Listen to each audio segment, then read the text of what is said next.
BJP ने आम आदमी पार्टी के खेमे में सेंधमारी कर एमसीडी में अपनी स्थिति बेहद मजबूत कर ली है। नौबत यह आ गई है कि आम आदमी पार्टी को बहुमत हासिल करने के बावजूद एमसीडी का सबसे ताकतवर पद मिलना संदिग्ध हो गया है। अब बीजेपी आम आदमी पार्टी के बराबर पहुंच गई है। देखिए शरद शर्मा की यह रिपोर्ट।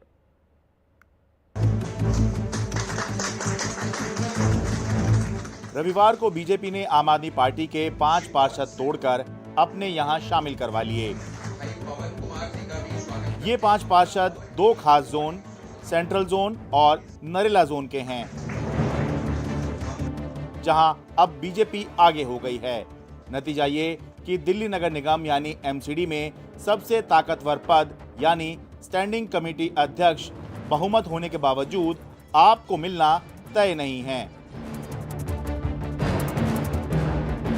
एमसीडी की असली सरकार स्टैंडिंग कमेटी होती है। 5 करोड़ रुपए से ऊपर के सभी वित्तीय फैसले यही लेती है। इसका अध्यक्ष सबसे ताकतवर होता है। एमसीडी की स्टैंडिंग कमेटी में कुल 18 सदस्य होते हैं।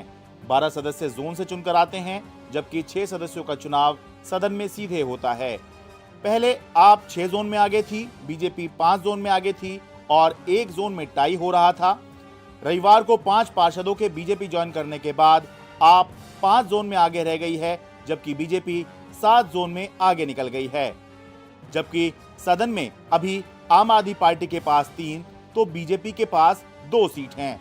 छठी सीट संख्या बल के आधार पर अगर आम आदमी पार्टी जीत जाती है तो आप 4 और बीजेपी 2 हो जाएगी।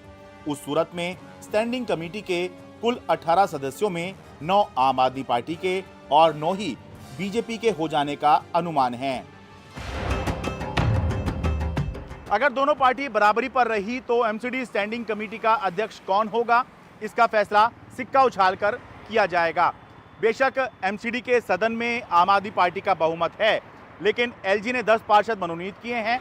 इसके अलावा आम आदमी पार्टी छोड़कर 8 पार्षद बीजेपी में शामिल हो चुके हैं, जिसकी वजह से समीकरण बदल चुके हैं और स्टैंडिंग कमेटी में दोनों पार्टियों आप और बीजेपी के बराबरी पर रहने का अनुमान है। आम आदमी पार्टी के पार्षदों में एक हताशा है, एक निराशा है। वो कैसे भी दिल्ली को बचाना चाहते हैं, दिल्ली में व्यवस्थाएं ठीक करना चाहते हैं और उसको लेकर वो अपनी पार्टी को छोड़ के बीजेपी को ज्वाइन किया है।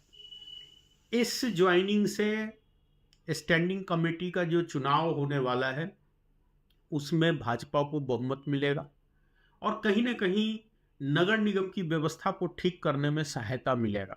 ईश्वर का वरदान हासिल है, भगवान का, कि जो इस पार्टी को छोड़ के जाएगा वो विधायक, सांसद, पार्षद वो नहीं बन पाता है। तो अब जो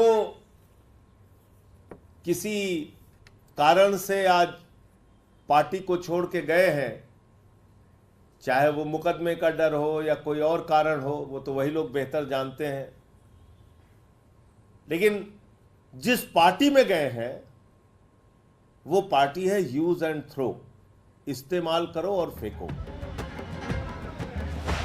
एमसीडी में बीते 1.5 साल में स्टैंडिंग कमेटी नहीं बनी है, जिसके चलते दिल्ली में बड़े फैसले रुके हुए हैं। दिल्ली से शरद शर्मा, एनडीटीवी इंडिया।